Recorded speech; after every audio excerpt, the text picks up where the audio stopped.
दोस्तों, अगर आप बिहार में शिक्षक हैं, शिक्षक भर्ती की तैयारी कर रहे हैं तो ये वीडियो आपके लिए होने वाला है। तो आपसे निवेदन, हमारे चैनल पर नए हैं तो चैनल को फटाफट सब्सक्राइब कर लीजिएगा, वीडियो को लाइक कर दीजिएगा। चलिए इस वीडियो की शुरुआत करते हैं। सबसे पहले हम आपको बता दें कि बिहार शिक्षक भर्ती मामले में कई सारी इस समय टेंशन वाली चीज़ें निकल के आई हैं। जैसे शिक्षकों को नौकरी मिलने के बाद भी उनके अंदर टेंशन बना हुआ है कि हमारी नौकरी कब तक रहने वाली है। और इन सभी चीज़ों को हम आपको बताते हैं कि सीटेट मामले पर नहीं हुए हैं बर्खास्त टीचर। ये बात जो है सीटेट से कम वाले अच्छी तरीके से समझ लें। और यहाँ पर जो है कि क्या दूसरी लिस्ट टीआरई 2 टीआरई 1 में आने वाली है, ये चीज़ें कई असमंजस की स्थितियाँ हैं जो कि होनी भी चाहिए। क्योंकि देखिए, जिस तरीके से शिक्षकों को बाहर किया जा रहा है, इतने लंबे माध्यम से फर्जीवाड़ी सामने आई है जिसका कोई लिमिट नहीं होने वाला है। तो हम आपको चीज़ें बताते हैं कि कहाँ पर क्या होने वाला है। यहाँ पर आप देख सकते हैं कटिहार जिले का एक लेटर निकल के आया था, जिसमें आप देख सकते हैं सीधे तौर पर ये कई सारे रोल नंबर हैं जो कि जिन पे दिया गया है कि विज्ञान, कंप्यूटर विज्ञान के ये टीचर हैं जिनका स्टेट प्रमाण पत्र अप्राप्त है। और साथ में स्टेट 2023 में स्टेट वर्ष 2023 में उत्तीर्ण, मतलब आप चीज़ें ये देखिए, यहाँ पर वर्ष 2023 में उत्तीर्ण है। और ये जो मतलब ये चीज़ें इतनी ज़्यादा हैं कि मतलब परीक्षा बीपीएससी देने के बाद उत्तीर्ण वाला प्रमाण पत्र लगाए हैं, जो कि बहुत ही बड़ी बात है और बहुत ही ज़्यादा दिक्कत वाली बात है। इन सभी चीज़ों को आप देख सकते हैं किस तरीके से स्टेट बीपीएससी टीआरई 1 के बाद 2023 में उत्तीर्ण, मतलब ये चीज़ें देखिए, बीपीएससी टीआरई 1 के बाद 2023 में उत्तीर्ण किया गया और इनको आप 6-7 महीने से सैलरी दे रहे हैं। अब बताइए ये चीज़ें मतलब किस तरीके की हैं, पूरी अवांछनीय है। इस करीबन इसमें मतलब एक जिले का ये मैटर अभी निकल के आया और वो भी 100% जांच नहीं हुई है। अगर 100% जांच ली जाए तो इस मैटर पर कितने ज़्यादा अब बच्चे ऐसे निकलेंगे जो पूरी तरीके से बाहर किए जाने चाहिए और उनको बाहर नहीं किया गया। और वहाँ पर अगर देखा जाए तो इस तरीके से मतलब उन तमाम जो है छात्रों के साथ गलत हुआ है, जिन छात्रों का 0.1 नंबर, 0.2 नंबर, 0.3 नंबर से छट गए हैं, उन छात्रों को यहाँ पर तो 100% सिलेक्शन मिल जाता है। जिस तरीके से यहाँ पर आप देख सकते हैं पूरा ये देखिए, ये फिर गोपालगंज का आता है। यहाँ पर डीपी हाई स्कूल से कोई थे, इनका भी सेम सिस्टम होने वाला है। तो ये टीआरई 1 के, ये सब टीआरई 1 के कैंडिडेट है। अब बताइए, टीआरई 1 से टीआरई 2 भी हो चुका है, टीआरई 2 की सैलरी भी आना स्टार्ट हो गई है, 3-4 महीने ज्वाइनिंग के हो गए हैं। टीआरई 1 के अभी तक मतलब आप जो जितने भी वहाँ पर बच्चे हैं, अभ्यर्थी हैं, वहाँ पर अभी तक उनको क्लियर नहीं किया गया। मतलब किस तरीके की आप डीबी टेस्ट करवाए हैं, चीज़ें अस्पष्ट रह गई। मतलब खुद ही नहीं समझ में आ रहा है यहाँ की संस्था को कि डीबी टेस्ट में आखिर देखा क्या जा रहा था। डीबी टेस्ट फिर नाम का किस लिए डीबी टेस्ट कर रहे थे? इससे अच्छा आप सीधा आवंटन कर देते हैं, वहाँ की फालतू टाइम में आप जो व्यस्त कर देते हैं, तो उसके बाद यहाँ पर डीबी टेस्ट की ये चीज़ें जो सामने आई हैं कि मतलब बिल्कुल अजीब तरीके का चीजें सामने आई है। यहाँ पर ये तो मान लीजिए ठीक था, अभी कुछ दिन पहले एक औरंगाबाद की लिस्ट आई थी जिसमें 20 से अधिक टीचरों को बाहर कर दिया गया है। तो वो टीचरों की रिक्त सीटों पर क्या किया जाएगा? उन सीटों को थोड़ी ना अब यहाँ पर तुरंत बीपीएससी नया चीज मतलब नई से वहाँ पर लिस्ट जारी करनी चाहिए, लेकिन वो करेगी नहीं क्योंकि बीपीएससी ने पहले ही मना करके रखा है कि नई लिस्टें जारी नहीं की जाएंगी। अब उन तमाम सीटों को नई रिक्तियों के साथ नई भर्ती में जोड़ा जाएगा। ये चीजों को ध्यान देने वाली है। अब यहाँ पर दबाव बनाकर अगर कुछ कार्य कराया जा सकता है तो अलग की बातें हैं, लेकिन फिलहाल की स्थिति में जिस तरीके से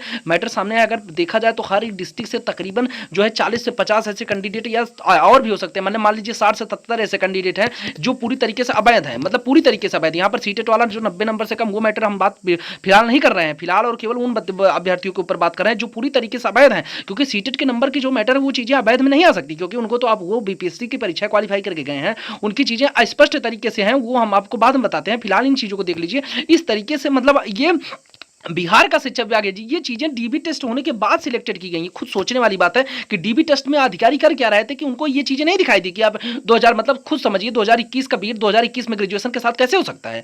ये चीजें बहुत ही मतलब अजीब टाइप की हैं कि मतलब उन तमाम बच्चों के साथ, जितने बच्चे बिहार के या बिहार की बच्चियां थी बेचारियां, उनके साथ इतनी ज्यादा दिक्कतें हुई हैं जिनका तो सिलेक्शन 100% हो जाना चाहिए था। ये जो पॉइंट दशमलव नंबर से छूटा हुआ है, उनका सिलेक्शन तो इन्हीं लोगों की वजह से रुका हुआ। अब इन लोगों को के साथ क्या करना चाहिए? अगर आप चीजें गलत थी आपके पास तो आप तो फॉर्म ही नहीं डालना चाहिए था, आप स्टेट उत्तीर्ण ही नहीं। अभी ये अभ्यर्थियों की भी गलती नहीं, गलती उन सभी संस्थाओं की है जो यहां पर डॉक्यूमेंट्स वेरिफिकेशन किए, वो चाहे शिक्षा विभाग के विभिन्न कर्मचारी रहे हों या फिर किसी अन्य विभाग से लाए गए कर्मचारियों से डीबी टेस्ट कराया गया है। मतलब इस तरीके से डीबी टेस्ट पूरे इंडिया में कहीं भी नहीं कराया गया, जिसको डीबी टेस्ट कराने के बाद इतनी ज्यादा दिक्कतें सामने आई हैं जिसका कोई लिमिट नहीं है। यहाँ पर गोपालगंज के देखिए करीबन 12 टीचरों का यहाँ पर फिर से आया है जिनका फिर से दिक्कतें हैं। तो आप यह देख सकते हैं कि 20 और यहाँ पर 12 32 और 10 42, मतलब टोटल 50 से 60 अभी हो चुके हैं जो कि नॉर्मल चेकिंग चल रही है। ये चीजें आप देख लीजिए, नॉर्मल चेकिंग में 50 से 60 ऐसे अभ्यर्थी हो गए हैं जो पूरी तरीके से फर्जी हैं, और इन फर्जी अभ्यर्थियों के साथ तुरंत एक्शन ही होना चाहिए, क्योंकि ये लोग पूरी तरीके से गलत है। बताइए, स्टेट की मार्कशीट इनका हो, स्टेट पास है सामाजिक विज्ञान से, स्टेट पास है, ये लोग विज्ञान वर्ग से जॉब कर रहे हैं दूसरे वर्ग में, स्टेट इनका पास हो रहा है 2023 में, बीपीएससी की परीक्षा 2023 अब मतलब वो 24 में, और 2023 में बीपीएससी की परीक्षा देकर 1 साल का जो पैसा ले रहे हैं। इन लोगों को तो ऑलरेडी पता था कि हमको बाहर किया जाएगा, कि जितने महीने की सैलरी ले लें उतने ठीक है। इन चीजों को ध्यान में देते हुए मतलब बिहार सरकार वहां पर सो रही है, लेकिन सीटेट 90 से कम, जो कि मैटर बहुत ही गंभीर है उस पर उन्होंने तुरंत एक्शन लेना स्टार्ट कर दिया। यहाँ पर आप देख सकते हैं किस तरीके से एस्टेट प्रमाण पत्र ही अपात्र है। ये देखिए मतलब आप अप्राप्त, मतलब ये एस्टेट ही गायब है। यहाँ पर वर्ष एस्टेट वर्ष 2023 में, वर्ष 2023 में, उत्तर वर्ष 2023, मतलब क्या कर रहा है शिक्षा विभाग को, सोचने ही वाली बातें हैं। ये एस्टेट प्रमाण पत्र अपात्र, तो मतलब यहाँ पर जो एस्टेट का प्रमाण पत्र है वो प्राप्त ही नहीं है। सीधी बात है, सोचिए बिना एस्टेट के यहाँ पर डीबी करा लिया गया और सैलरी भी दे रहे हैं। ये चीजें किस तरीके से है और क्या करना चाहती है बिहार सरकार, वो चीजें समझने के बाहर है। अब यहाँ पर थोड़ा सा बात करते हैं सीटेट को लेकर के, सीटेट जो 90 नंबर से कम है उनके लिए यहाँ पर चीजें क्या है और किस तरीके से उनको बाहर करने का जो ऑर्डर है उस पर कार्रवाई क्या हो रही है और इस समय सिलेक्शन मतलब जो बच्चे फिलहाल की स्थिति में है। तो अब हम आपको बताते हैं कि सीटेट 90 नंबर से कम वाले के लिए दिक्कतें क्यों हैं। देखिए सीटेट 90 नंबर से कम जितने भी मतलब उनको उनके साथ थोड़ा सा यहाँ पर लोग गलत तरीके से बर्ताव कर रहे हैं कि मतलब उनको अजीब ढंग से देख रहे हैं कि ऐसा हो रहा है जैसे वो लोग कुछ गलत करके आए हैं। अच्छा बताइए, बीपीएससी की परीक्षा क्वालिफाई करने के बाद जो सीटेट 90 प्लस वाले हैं, 82 प्लस वाले हैं, वो बेचारे तो बीपीएससी की परीक्षा क्वालिफाई करके आए हैं। उनकी बस गलती ये है कि वो एक नोटिफिकेशन को जो बीपीएससी ने ही नोटिफिकेशन दे रखा है उन चीजों को अस्पष्टीकरण, मतलब आप जो लोग यहाँ पर सीटेट 90 प्लस हैं या फिर जो सिलेक्टेड कैंडिडेट हैं वो चीजें ध्यान दें कि आखिर वो उन कैंडिडेटों की गलतियां क्या थी, क्योंकि वो लोग तो वहीं पर जो नोटिफिकेशन देके आप नोटिफिकेशन अगर आप पहली बार पढ़ेंगे तो वहां चीजें आपको पूरी तरीके से स्पष्ट ही रहेंगी कि 82 नंबर पर आपका सिलेक्शन यहां पर कर दिया जाएगा, क्योंकि वहां पर चीजें साफ साफ लिखी गई थी कि जो है 82 नंबर ही मतलब 50% मार्क चाहिए। वो सामान्य महिला, अगर बिहार की या बाहर की कोई भी महिला कहीं किसी भी राज्य में जाएगी तो वो सामान्य महिला ही बनेगी या पुरुष हो जाती है। अगर आप बिहार की जो सीटें पहले से ही मतलब पुरुष और महिला करके रखे हुए हैं तो वहां पर अदर स्टेट की महिलाओं को अगर आप सामान्य वर्ग की महिला के साथ काउंट करवा रहे हैं तो वो चीजें तो फिर वहां पर बिल्कुल है कि उनको लागू होना चाहिए। अब दिक्कत ये है कि अभी जो एक कोर्ट वहां पर पटना हाई कोर्ट ने डिसीजन सुनाया, उस हाई कोर्ट के डिसीजन के बाद से यहाँ पर चीजें थोड़ा सा उलट पुलट होना स्टार्ट हो गई। लेकिन देखने वाली बात यह है कि अभी भी शिक्षा विभाग ने उन तमाम टीचरों को बाहर नहीं किया है। ये बहुत बड़ी बात है, क्योंकि औरंगाबाद से अगर आप देखेंगे जिस दिन पहले सबसे पहले औरंगाबाद ने जो इसमें दिक्कतें स्टार्ट किया था, औरंगाबाद ने लिस्ट जारी की थी, हालांकि और उनमें स्पष्टीकरण मांगा था। स्पष्टीकरण वाले मामले में अब क्या उन टीचरों ने अभी तक स्पष्टीकरण नहीं दिया? बिल्कुल दे दिया इन टीचरों ने स्पष्टीकरण, लेकिन दिक्कतें यह है कि वहां पर उनको बाहर नहीं किया गया। सीटेट 82 मतलब सीटेट जो है 90 से कम वाला अभी तक एक भी टीचर जो है मतलब वो बर्खास्त नहीं किया गया। ये चीजें बहुत बड़ी हैं, क्योंकि देखिए शिक्षा विभाग को इस मैटर पर ऑलरेडी पता है कि शिक्षा विभाग ने उन्हें बुलाया। अगर वो देखा जाए तो ये चीजें 6 फेज से ही भर्तियों में शामिल है। तो देखिए एक बार आप लोग को बुरी लग सकती है चीजें, क्योंकि अगर आपका सिलेक्शन 1-2 नंबर से छूटा हुआ है तो आप एक बार उन तमाम टीचरों के बारे में सोचिए, क्योंकि वो लोग बीपीएससी की परीक्षाएं दे करके जॉब कर आपके हिसाब से गलत है, लेकिन चीजें वो अपने नोटिफिकेशन उस नोटिफिकेशन पर वो लोग जॉब करने के लिए आए थे। देखिए पहली बात तो अगर आपसे स्पष्टीकरण मांगा जा रहा है, वैसे स्पष्टीकरण नहीं मांगा जाएगा, केवल और केवल यहां पर आदेश आया है कि डॉक्यूमेंट्स ही मांगे जाएंगे। तो डॉक्यूमेंट्स के लिए आदेश आए हैं, स्पष्टीकरण मांगा ही नहीं जा रहा है। उन तमाम कैंडिडेट चाहे वो 90 प्लस हो, चाहे 82 प्लस हो या फिर 120 प्लस हो, चाहे उन सबको जो है अपना प्रमाण पत्र देने पड़ेंगे। और वो जो है नियोजित शिक्षक वाले जो कि 6 फेज में चयनित है उनके लिए इसलिए नियम नहीं है, क्योंकि देखिए 6 फेज में क्या था, 6 फेज में के जो लोग अभी यहां पर नियोजित बना दिए, नियोजित से जो सक्षमता परीक्षा दे दिए गए हैं, उनका यहां पर मैटर केवल और केवल बीपीएससी वालों का है, क्योंकि जो कोर्ट केस हुआ है वो पटना हाई कोर्ट ने किया था और बीपीएससी के ऊपर, क्योंकि बीपीएससी टीआरई 2 की जो महिला थी उन्होंने केस किया था और वो वहां पर वो चीजें थोड़ा सा मतलब केवल बीपीएससी वालों के लिए ऑर्डर आया है, टीआरई 1 टीआरई 2 के लिए। तो अगर देखा जाए तो वहां पर जो है आपसे स्पष्टीकरण नहीं मांगा जा रहा है। स्पष्टीकरण क्यों नहीं मांगा रहा है? देखिए यहां पर शिक्षा विभाग आपके मैटर में दखल अंदाजी 100% देने वाली, क्योंकि शिक्षा विभाग की नौकरी दी है और नौकरी देने के बाद नौकरी जाना बहुत ही रेयर केस में ऐसी चीजें निकल के आती हैं। अगर वहां पर देखेंगे तो मैटर बहुत ही ज्यादा पेचीदा हो जाएगा, क्योंकि अगर आपने अदर स्टेट के कैंडिडेट को जनरल में काउंट किया, जनरल महिला के साथ काउंट किया, क्योंकि काउंट करने के मतलब आपने डोमिसाइल नीति हटा दी तो वो चीजें ऑटोमेटिक हो जाती हैं। क्योंकि देखिए अदर स्टेट की महिलाओं को आप अदर स्टेट के साथ जब रिजल्ट बनाए हैं, अब कई सारे लोग ये चीजें कहते हैं कि बीपीएससी ने रिजल्ट में गड़बड़ी की है, या गड़बड़ी अलग चीज होता है, रिजल्ट बनाने का सिस्टम अलग चीजें होती है। देखिए रिजल्ट बीपीएससी ने जो जनरल महिला को रख करके बनाया वो किसी की भी बस की बात नहीं, उनको वहां से बाहर करवा देगा। वो बीपीएससी कोई ऐसी एरू गैरू संस्था तो है नहीं कि आपके हिसाब से आप सही है वो गलत है। बीपीएससी लोक सेवा आयोग की परीक्षा आयोजित कराती है, आप खुद समझ सकते हैं कि मतलब वो किस लेवल की संस्था है। बिहार में उससे बड़ी संस्था कोई नहीं है, तो अगर उसने रिजल्ट बना के दिया है तो उसके रिजल्ट में दिक्कतें नहीं हो सकती। धांधली की अलग चीजें हैं, धांधली वाली बात पे हम कुछ नहीं कहना चाहते हैं, लेकिन यहां पर रिजल्ट बनाने की जितनी मैटर है उसमें बीपीएससी 100% सत्य है। और जब रिजल्ट का वेरिफिकेशन बीपीएससी से मांगा जाएगा कि आपने अदर स्टेट की महिलाओं को जनरल में क्यों काउंट कराया, तो वो उन अधिसूचनाओं को दिखाएगा जिसके द्वारा उसने काउंट कराया। इस तरीके से रिजल्ट नहीं घोषित किया जाता था। हालांकि ये भर्ती में झोल हुआ है, क्योंकि यहां पर जिस तरीके से आप देख सकते हैं कि मतलब स्टेट प्रमाण पत्र ही नहीं, उनको नौकरी दे दी गई। ये गलतियां शिक्षा विभाग की, यहां पर बीपीएससी की गलती नहीं हो सकती इन चीजों के लिए, क्योंकि बीपीएससी का काम था रिजल्ट बना करके दे देना, आगे काम वेरिफिकेशन जो है वो शिक्षा विभाग ने किया है। शिक्षा विभाग अपने स्तर से वेरिफिकेशन किया, अगर बीपीएससी ने वेरिफिकेशन करना होता तो ये चीजें वहां पर क्लियरिफाई नहीं कर पाता। हालांकि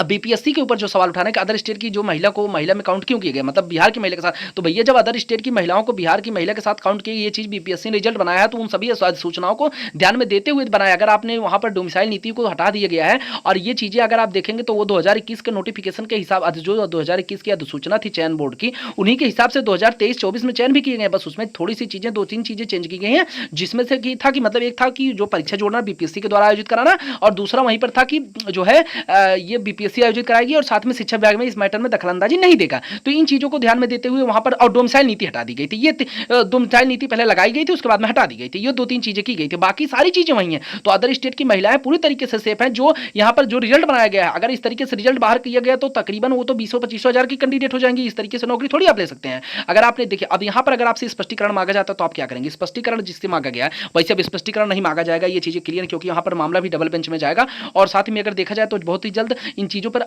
विस्तृत रूप से कार्रवाई होने वाली। क्योंकि देखिए कोर्ट में अगर आप अब यहाँ पर कोर्ट में जाएंगे तो अब तक आपके पास कोई ऑब्जेक्ट नहीं था कि किस ऑब्जेक्ट पर लड़ाई करनी है। अब यहाँ पर ऑब्जेक्ट मिला है कि हमको जो है वहां से क्लियर तौर पर बाहर किया गया, क्योंकि शिक्षा विभाग ने अब वहां पर कार्यवाही करना स्टार्ट किया, क्योंकि अब तक तो शिक्षा विभाग ने क्लियर ही नहीं किया था कि हम आपको ले रहे हैं नहीं ले रहे हैं। कई जिले में लिया गया था, कई जिलों में नहीं लिया गया था। हालांकि इस कोर्ट के डिसीजन के बाद जब 15 मई का जो डिसीजन आया है, मतलब वहां से माध्यमिक शिक्षा का, उसको अब आप आधार बना करके वहां पर कर सकते हैं। तो अगर देखा जाए स्पष्टीकरण के मामले में आपको किस तरीके से लिखना है, देखा अगर स्पष्टीकरण मांगा गया है यहाँ पर, तो वो आपको ये कहना है कि सबसे पहले देखिए चीज़ें ये है कि आप लोग देखिए वहाँ पर नौकरी करने तो गए नहीं थे, आपको बुलाया गया था, सबसे पहली बात है। और दूसरी बात, वो आप लोग नोटिफिकेशन के हिसाब से दिए गए थे, तो वो आपको वहाँ पर साफ साफ तौर पर लिखना है कि हमारा सिलेक्शन प्रोसेस गलत नहीं है, हमने आपसे जिस तरीके से जॉब नहीं मांगा है, आपने वहाँ पर जॉब दिया है, हमने आपसे किया, हमने डॉक्यूमेंट्स वेरिफिकेशन कराए हैं। अगर हम जो चीज़ें कर रहे हैं वो अधिसूचना के हिसाब से किए गए हैं, तो इन सभी चीज़ों को तमाम में देखते हुए अगर ये डबल बेंच का जो डिसीजन आता है तो उस स्टे को आप वहाँ पर स्पष्टीकरण में लगाएंगे, तो वो चीज़ें आपकी वहाँ पर स्थगित कर दी जाएंगी, क्योंकि वो मामला जो है हाई कोर्ट के अधीन रहेगा। तो जब तक हाई कोर्ट इस डिसीजन नहीं आएगा तब तक आपका मामला वहीं पर ठप हो जाएगा। तो जितने भी लोग इस पर टेंशन में थे 82+ वाले, वहां पर ये थोड़ा सा उनके लिए ठीक ठाक कंडीशन है। अब अगर देखा जाए कि वो लोग पूरी तरीके से गलत नहीं, आप उनको इस तरीके से गलत भावना से क्यों देख रहे हैं? आप बीपीएससी से वो भी एग्जाम क्वालिफाई करके गए हैं। देखिए चीजें अस्पष्ट होने की वजह से वहां पर दिक्कतें हुई हैं उनके लिए, मैं मानता हूं इन सभी चीजों को। हालांकि उन सभी चीजों के साथ गलती हुई, ये मान लीजिए बिहार की लड़कियों के साथ भी गलत हुआ, क्योंकि अगर वहां पर जो है पहले से ही क्लियर कर दिया जाता है कि अदर स्टेट की महिलाओं को 60% से अधिक अंक चाहिए, तो वहाँ पर वो लोग क्यों नहीं आए? फॉर्म ही कोई नहीं भरता, चीज़ें क्लियर हो जाती। अब देखिए जब आप वहाँ पर फॉर्म भरवा लीजिए, टीआरई 1 के कैंडिडेट जॉब कर रहे हैं, 6 फेज से कैंडिडेट जॉब कर रहे हैं, यहाँ पर टीआरई 2 के कैंडिडेट जॉब कर रहे हैं, इस तरीके से शिक्षा विभाग उनको कभी नहीं निकालेगी। ये मैटर आप समझ लीजिए, अभी इसको बहुत कुछ होना बाकी है। तो जो मतलब 82+ कैंडिडेट थी वहाँ, यहाँ पर पीएच कैंडिडेट के लिए थोड़ा सा जो है पीएच कैंडिडेट और एक पीएच कैंडिडेट वालों का थोड़ा सा सिस्टम अलग है। वो वहाँ कर वो अगर पीएच कैंडिडेट को नेशनल लेवल की वरीयता मिलती है तो वहाँ पर थोड़ा सा उनके लिए मैटर और ज़्यादा सही है, और वो लोग डरने की ज़्यादा जरूरत नहीं। और यहाँ पर अगर बात करते हैं अपीयरिंग कैंडिडेट का, तो जो अपीयरिंग कैंडिडेट वाला मामला है, अगर आप सीटेड केवल और केवल बीटीसी में किसी भी शास्त्र में, मतलब किसी भी सेमेस्टर में की, अगर आपका बिहार बोर्ड नहीं मानता है, शिक्षा विभाग नहीं मानता, तो आप उसको पटना हाईकोर्ट ले जाएंगे, वहां आपको उनको सुनना ही पड़ेगा। वो चीजें 100% सत्य है। तो ये चीजें, ये कैंडिडेट ना डरे। और सीटेड 82+ वालों के लिए अभी बहुत कुछ होना बाकी है, अभी सरकार ही उनके पक्ष में आएगी। ये चीजें क्लियर कर दीजिए, क्योंकि उसी सरकार ने, उनके ही अधिकारियों ने, क्योंकि देखिए कोई भी अदर स्टेट या कहीं से भी आया है तो आपने उनको बुलाया, क्योंकि वो इस तरीके से गए नहीं। आपकी बीपीएससी की परीक्षा क्वालिफाई करके आयोजित होने के बाद, कट ऑफ में आने के बाद, वहाँ सारी चीज़ें बनाने के बाद वो लोग सिलेक्शन लेने गए। आपने डॉक्यूमेंट्स किया, हम वहाँ पर कितने टाइम बर्बाद किए, टीआरई 1 से लेकर के टीआरई 2 के बीच में सालों का समय हो गया, और वहाँ पर वो अपनी पूरी तरीके से टाइम भी खराब किया। अगर उनके पास ये चीज़ें पहले स्पष्ट कर दी गई होती तो वो लोग पढ़ाई करके आगे का काम कर सकते। अगर वो एक महीना आपके लिए ठंडी में उस, मतलब यहाँ पर ठंडी क्या, मतलब हर दिक्कतों का सामना करने के बाद जो है उन्होंने चीज़ें की हैं, अगर आप उनको गलत तरीके से मत देखिए। क्योंकि देखिए अगर देखा जाए तो जो है मान लीजिए चीज़ें गलत हुई हैं, नहीं हुई हैं, वो चीज़ें अलग हैं। अगर वो बस वो नोटिफिकेशन अगर आप भी देखेंगे एक बार थोड़ा सा सही से, तो वहाँ पर आपको दिखेगा कि वो चीज़ें गलत लिखी गई हैं। तो वो ठीक है, बीपीएससी से जब नोटिफिकेशन जो उसका स्पष्टीकरण मांगा जाएगा तो वो बीपीएससी क्लियर करेगा। लेकिन इसमें अभी शिक्षा विभाग कुछ नहीं बोला है, और ना ही शिक्षा विभाग ने एक भी सीटेड के जो 82+ वाले थे उनको बाहर किया गया। ये बहुत बड़ी बातें हैं यहाँ पर। और जो है ना ही स्पष्टीकरण मांगा जा रहा है केवल, और स्पष्टीकरण 2-1 जिले से मांगा गया था, वहाँ पर स्पष्टीकरण के बाद उनको बाहर भी नहीं किया गया है। तो ये स्पष्टीकरण में आपको क्लियर करना है कि अब जो मतलब ये जैसा हम आपको बताया, स्पष्टीकरण कुछ इसी तरीके से देना है कि आपको बताना है कि मतलब हमने इतना नौकरी नहीं किया है आपसे जो है, और जो मतलब जो चीज़ें पहले से नोटिफिकेशन में थी उस हिसाब से हमने जॉब किया, तो वो स्पष्टीकरण आपसे नहीं मांगा जाएगा। फिलहाल सीटेट के मामले में किसी को बाहर नहीं किया गया। अब आने वाले समय में क्या कर सकते हैं क्या नहीं, इसके बारे में